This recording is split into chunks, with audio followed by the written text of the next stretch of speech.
Mayong buntag ganitong tanan and welcome sa atong nga programa ang Buhing Kamatuoran 101, and today atong pagaisgutan karon no ang forgiveness. Ang kining pagpasaylo. Sometimes ang atong pagpasaylo no gabase lang sa ato nga emosyon. And gabase lang pud sa atong sa status. And last one, ang atong pagpasaylo gabase sa sala nga nahimo. But what is total forgiveness? Unsa gid ay ang pagpasaylo? In circles sa Kristohanon, it is big deal. But generally, it should be. Sa tanan ha. Kinahanglan nga ato gyud kining mabatunan nga naman according to Jesus Christ. Gipangutana ni Pedro si Jesus Christ ningon siya, Lord, how many times may my brother sin against me? And I have to forgive him 7 times?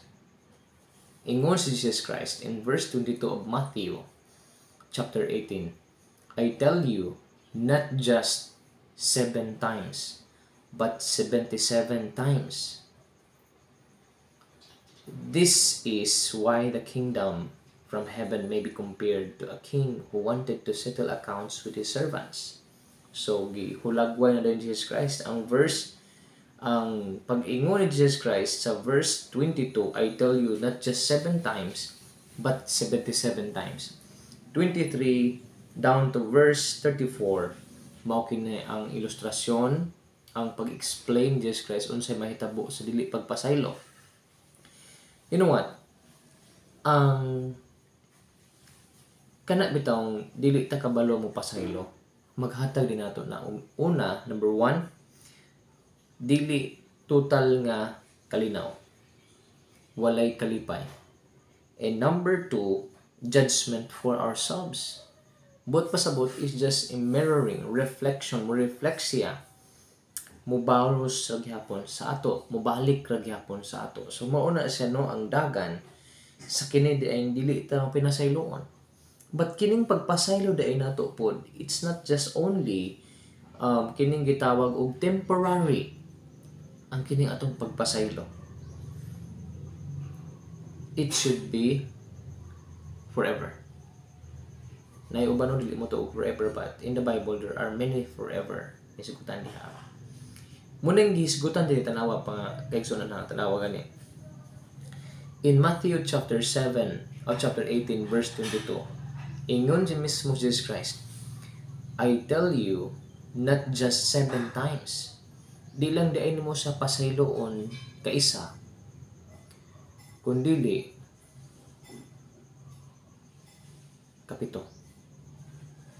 But 77 times pag yun. Ang point ni Jesus Christ is kung makasala sa imuha, pasayloa pag yun siya. Muna gisultino sa pulong sa Ginoo. Ingon diri ang usa ka servant dili siya kabalo pasaylo sa iyang nautangan, sa iyang nasad-an. Then his master sent for him and told him, You evil servant, I canceled that entire debt for you because you begged me. Should you have had mercy on your fellow servant? Ingon mismo diri no, gipasaylo man gani ka nako, so nganong di makakapasaylo sa imuha nga isig ka tawo, sa imuha nga kauban, nganong di makakahimo ni ana. Munang miingon din sa pulong sa Ginoo in verse 34, in anger his master handed him over to the jailers until he could repay the entire debt.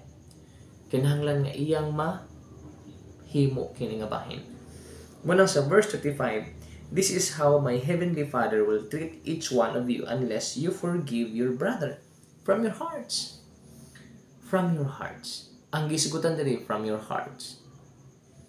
Ang tinuod di ay nga pagpasaylo nag-require sa kinasingkasing di ay nga pagdawat. Madawat ay nimo siya. Dili di ay itong gipasaylo nimo siya pero dili nakakadawat sa iya.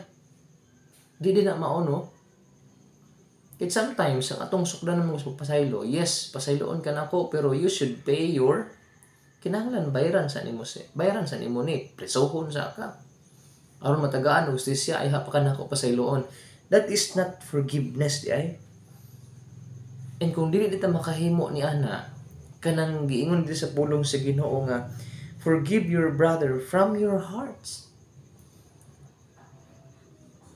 Ang Ginoong Dios dahil dili po di makahimo sa pagpasaylo sa ato. Kay we're acting judgment on them, ang God.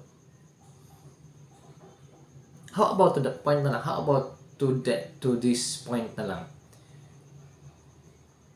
Why you should give to the Lord the justice that you desire? How about that way? Kay usay mo good no, labi na og we're on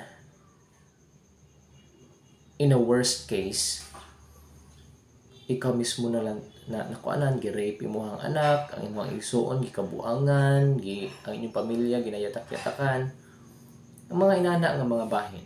Usay man gud di ta kapasaylo. Usay man gud magtanong tag pagdumot. Atong ginapairal ang ato nga kining gitawag og garbo.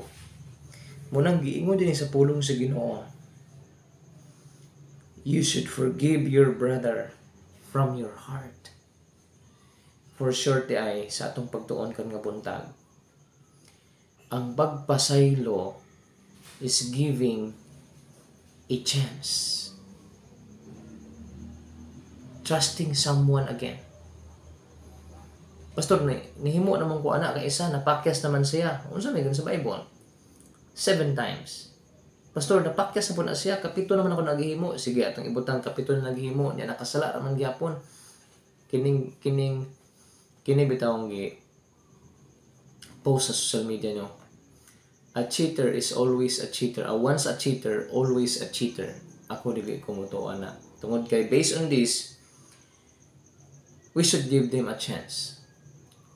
Kung dili gud siya, bago iya na, because God will judge him or her. Importante nga dawaton nimo siya. Importante nga imuha siya tagaan og chance gyapon. Masabtan niya. Mapulan na siya. Pasagdi lagi nga balik ko nako nga ang Ginoo ray mo hukom sa iya, ang Ginoo ray mo panis sa iya. Pasagdi nga ang iyang gihimong sala, kung naghimo siyag sala, pasagdi nga ang Ginoong Dios moy mo hatag sa konsekwensya ug iyahang antuson unsa ang isentence sa Ginoo sa iyang kinabuhi na samtang napasa ni kalibutan na. Sometimes magud kita gusto tag abrupt, gusto ta og kanang karon dayon imuhang effort nga diin matagaan di justisya ang imuhang kagustuhan kung unsa ang nahitabo sa imuha. Igsuon, this is the word of Jesus Christ that Jesus said, not just 7 times we should forgive our brothers and sisters, but 77 times. Kining 77 times, it means an ending. 70 times 7. Munang giingon din sa pulong sa Ginoo verse 35, this is how my heavenly Father will treat each one of you unless you forgive your brother from your hearts. Na mo taan ako sa inyo ha. Kipasaylo naman ta sa Ginoo. That's why God is asking us to forgive also our brothers and sisters. So, mahimo ba nato ni to forgive? Ang forgiving is giving them a second chance. Testingi gani. Ayaw og paminaw sa uban. Ayaw og adapt sa mga butang nga dili maayo. Pwede man no? Pwede man, sige. Pwede man nga diin imo jud ka justisya, ipapreso nimo siya ang tawo nga nagpatay sa igsuon, ipaprito gid ang tawo nga nangawat sa imong sakyanan unsa man nagkanabuang. Sige, ipapreso nimo. So unsay mahimong outcome ana? Pakita nimo nga diin ikaw jud mo maayo. Nga kaya gid nimo siyang ipabilanggo. Ingon sa pulong sa Ginoo kung unsay imong gihimo sa uban, mupunay mahimo sa imuha, mupunay mahitabo sa imuha. In the book of Romans, vengeance, gusto man tag vengeance no? Gusto man tag revenge. Pero leave it to God.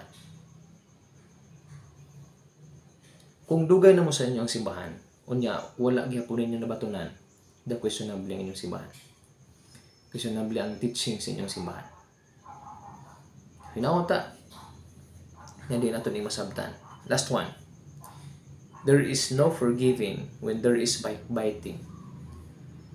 Dili di ay total forgiving kung naapay backbiting.